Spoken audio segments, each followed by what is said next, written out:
so we've got the cockpit all done, and we've put the little side walls on there, as you can see, and it makes a very nice tub. And considering we are talking out of the box, it's not too bad at all. I think you could even easily liven that up with a little bit of wiring, detailing, things like that. And if you wanted to, I would stick in an aftermarket seat. But I don't know if you need to worry too much about going along with a resin replacement set, something else like that. Also available now, literally just came out this week as I'm filming this, is the photo etch sets for the interior, full colour photo etch sets. That's actually come out, so I missed it by a week, otherwise I would have probably used them. But photo etch, very two-dimensional, it's very flat. Something like this gives it a lot more 3D. And I think because we're going to have crew in this, and so the canopy is going to be closed, it would just be a little bit of overkill for us to actually go around and put in a full resin cockpit with it. So anyway, you might be able to see here, now this little gem is an absolute masterpiece and a model on its own. This is one of the two engines that actually comes with the kit. Now it doesn't matter which type you're going to do, because obviously it will have the different type of engine. This is the D model engine, which I probably won't embarrass myself. It is the F-14D 400 engine. See, I have to read this. I can't take credit for knowing it off the top of my head. But to be honest, I've got a little bit of filler on here at the moment, just going round, and I'll sand these down. But it has been an absolute joy to build this one. And as I said, these are like little mini models on their own. So thinking them as they are, which is going to be a part that you're never going to see, is such a shame.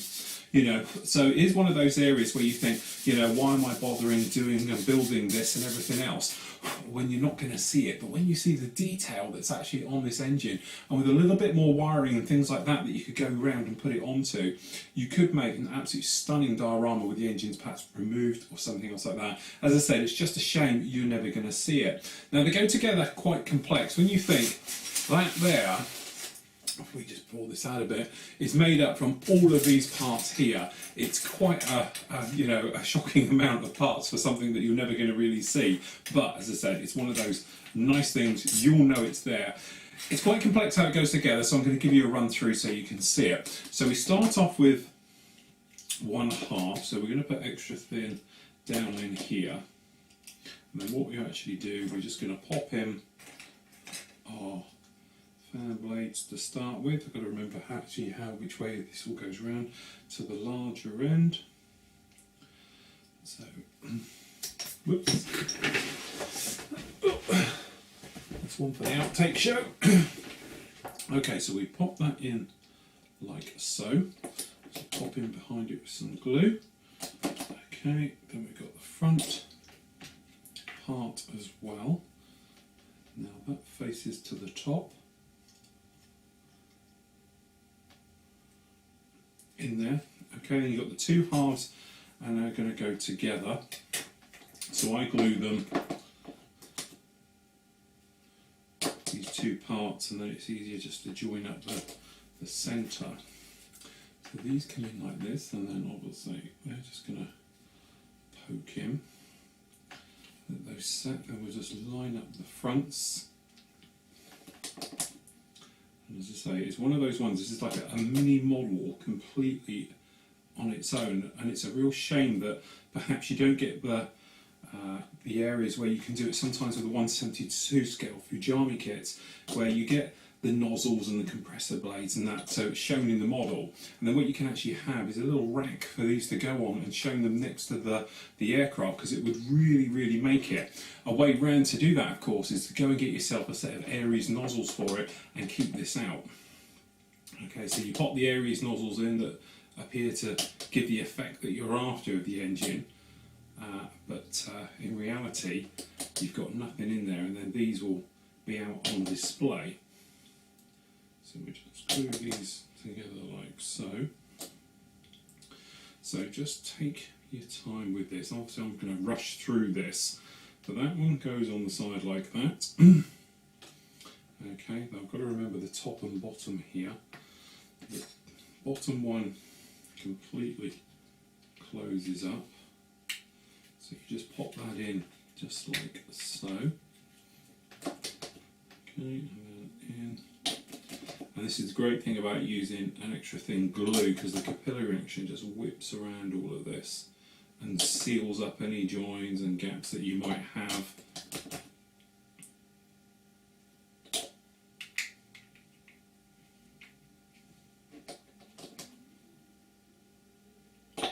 Just like so.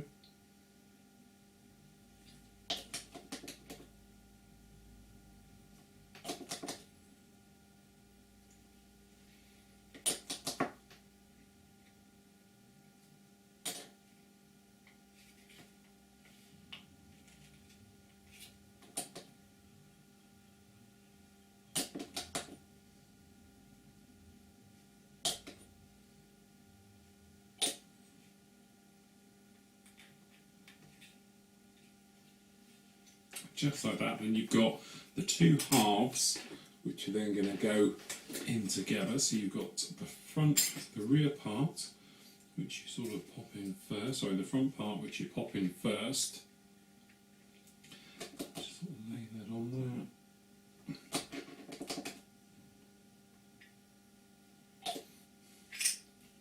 Which you don't want to do that with. I'm rushing this quite a bit, trying to show you as we go through. And the other one I took my time a little bit more with.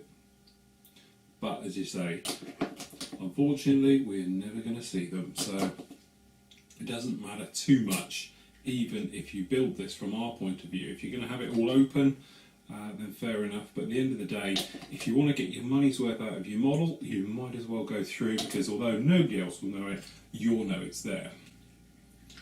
Okay, so we'll put the rear part on.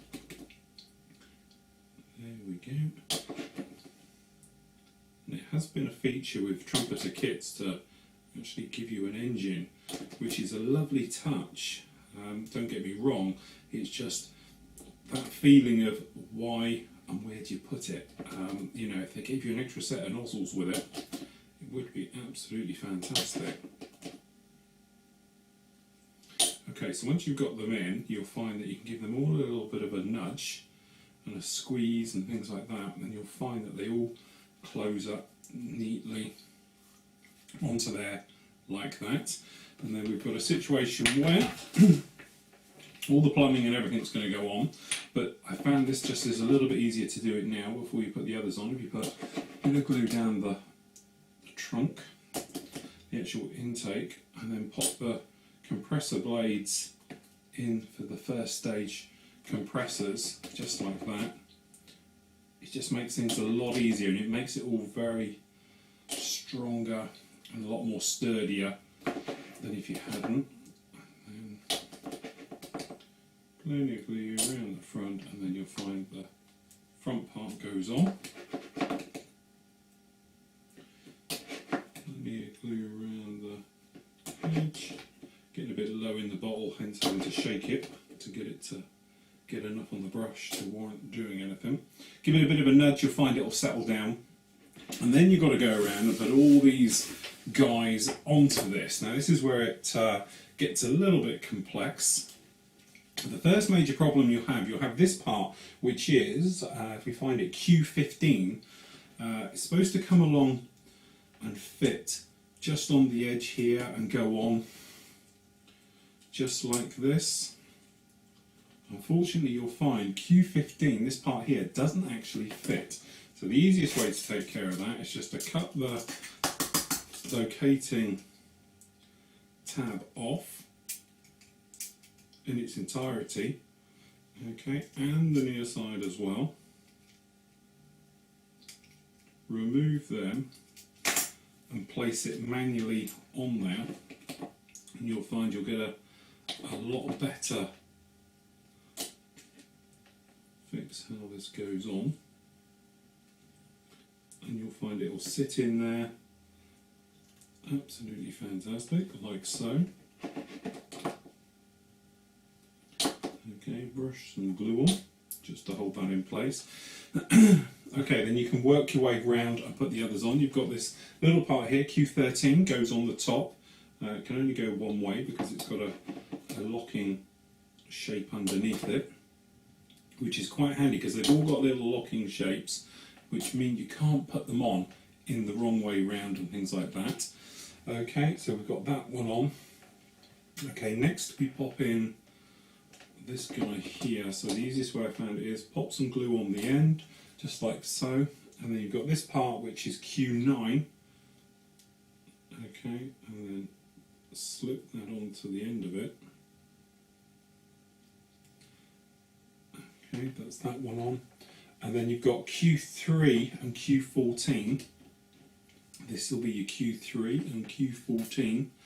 Okay. You've got some little holes just on the end here. So if you pop a dab of glue just on the end, you'll find that the holes line up again. They're size related. Just goes on the end there like that. And then you'll find if you pop a bit of glue on this guy, it will actually pop him on. You'll find that that hydraulic line or power line goes up and goes straight on in. So you give him a spot of glue, takes care of that. Okay, and then what I'm going to do now is carry on and put all the other parts on, okay, until we get to a couple of tricky bits, and I'll go through them with you. The only thing I would point out, we've got a couple of locating pins. We just bring you in here. You can probably see on this part here, you've got these pins, you can see them standing up. They need to be removed. They're just ejector pin marks. You don't have to worry about them too much because they go just off like that, because you'll find the underside one of the other one again has them again, so you'll need to snip them out. 1, 2, because you'll need them for these to go together in here. Okay, so once you've got them together, you can just come along with your glue, let the capillary action do the work of joining them together.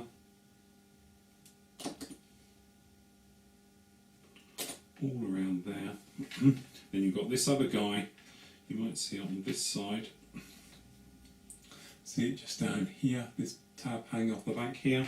That's got to go as well, because that will interfere with the backing one going on. Now that one's a little bit more tricky because you could do with just running a blade in there and just scraping that out, just like that, because we've got this part here, which we pop the glue on. Okay, which is part number Q16, goes underneath and fits in there like that. And this little part here will then sit on the top. You've got a small little locating tab just at the top here. Pop a bit of glue on there. If you want to, you could sand and fill that line first before installing this. I'd say I'm not worried too much about it because we won't see it. Okay, and then it sits on the top just like that, which gives you top of the engine on there, detailing like that. So I'll get the rest all on. Okay, so as you can see, that's both the engines done, and they really are nice. I know I keep going on about it, but it does seem a real crying shame to lock them away. So anyway, that's those done. We'll just pop them out of the way. Now, if you wanted to, you could paint them, go through the motions with it like that, or you cannot, if it's personally up to you. What I'm going to do is give them a coat of buffable metal right the way over when we get into the spray bay, and then that way we can just give it a light buff up. It'll give the effect and everything else, and it'll show you a little bit like that. In the meantime, we can just carry on with the forward fuselage. Now, this forward fuselage section, as you can see, is mighty impressive. Unfortunately, again, I'm going to kick myself after building this one. All of these lovely open areas. We've got the gun bay down here, which would have the Gatling gun obviously in there, electronics bays, everything else like that. They're all going to be closed because it's in the air. One of the few things we could have open, though, is the air-to-air refueling door, which is up here. Now, for that, you've got this little part here, which is goes into the top of the door there, which is H24. Unfortunately, you have got some rather large ejector pin marks in there. So if you've got the probe open, you're going to see those, and it's going to look pretty nasty. So all we do is just grab some thin sanding sticks and get in there and just try and sand them down to lose them a little, because they are quite large, nasty ones. As I say, it doesn't have to be anything particularly nice, it's just that if we do have a wash in there or something like that, you will actually see them no problem at all, because obviously the fuel door is open. So what we can do, we can glue that into the inside. It only goes one way round, so you can't make a a mess of how it sits in there, but that's just going to sit in extra thin, and we'll just let the capillary action zip around and seal that down, just in like so, and then a bit on the inside, just down these areas, pull it back, make sure it sits in. So that gives us our refuelling door. Okay, so next up is the actual main gear well itself. Pretty straightforward how this goes. Just pop the rear part in, and then the sides. And so it's quite tricky to get it to go, and that's purely because it's actually a very good fit for once. Try it this way. It does fit in there quite nicely. Just make sure you do get in the right way round. Tidy in. Once you've got it in there, just like so, just pop a bit of glue in there, let the capillary action do its job. Let's say it's a pretty good fit. Again, very nicely detailed parts. You know, if you wanted to, a little bit of extra wiring just to take care of some of the more finer details. Just get a bit of this in. But as you can see, bring the camera a bit closer.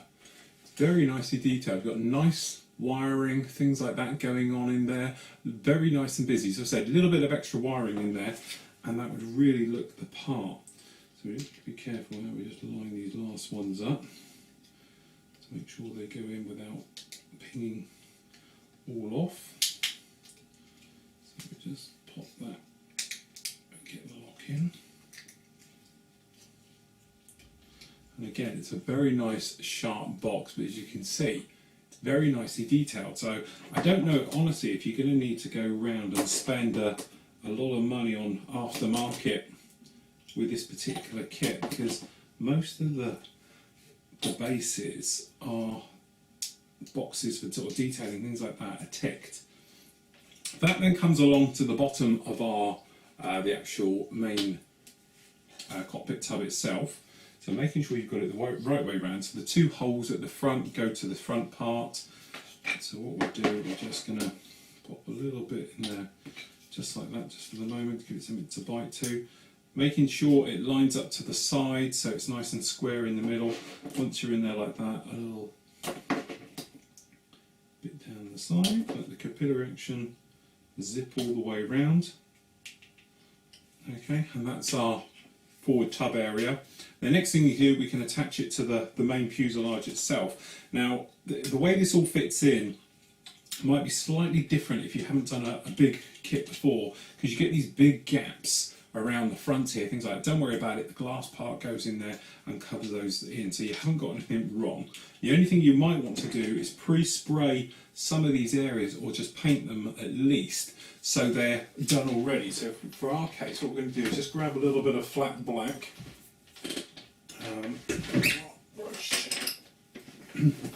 just a real basic job on this one. So just a bit of, and all we're going to do is just do up this rear part here, so when you look down it, it looks black, and it's only a small area, so it's not really warranted coming in with airbrushing it and things like that. Again, just up here, it's just, so if you can crane your neck around the corner, you'll see that it's black back there and not grey.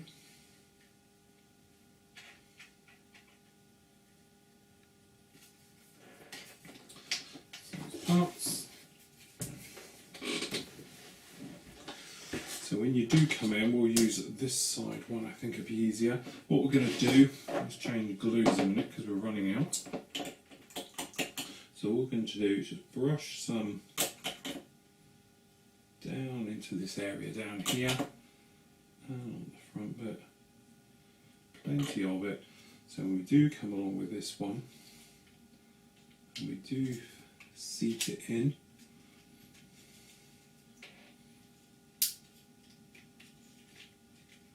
Should find, and then just push it in down the bottom. You'll find, should find, it fits in there, an absolute dream. Then you've got this bit to the back you want it to lock into, and then obviously we're going to pop some glue just down in these areas to making sure it's all fitted in. But you've got your tabs down the back here, things like that, so it all should push in and be a very nice fit. And so it might take a little bit of wiggling just to get in there. Then obviously you might have a small gap running down these. Don't worry about that, we'll take care of those afterwards. So once that's in, what you should be able to do then, come along with your other half. Okay, and then we're just going to pop or preload just some glue down in here. Okay, the side part here is flipped up.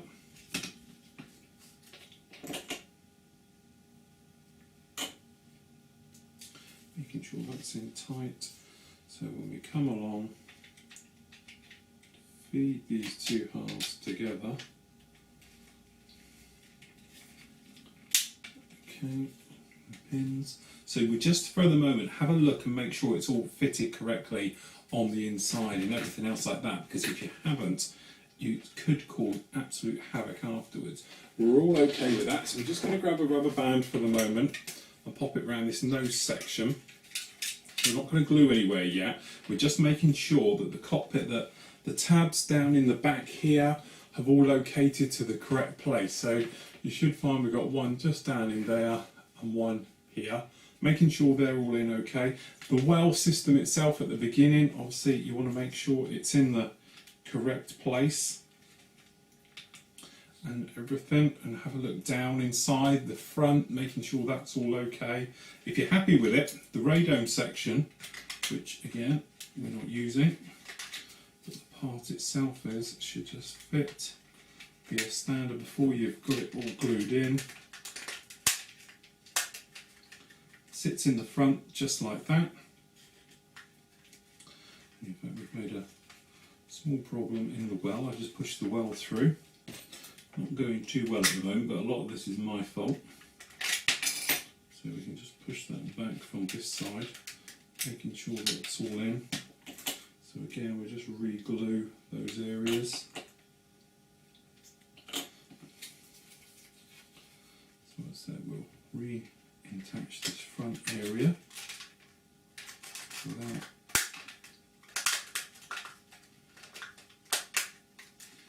In there. Happy how it's sitting, so we'll just glue the front.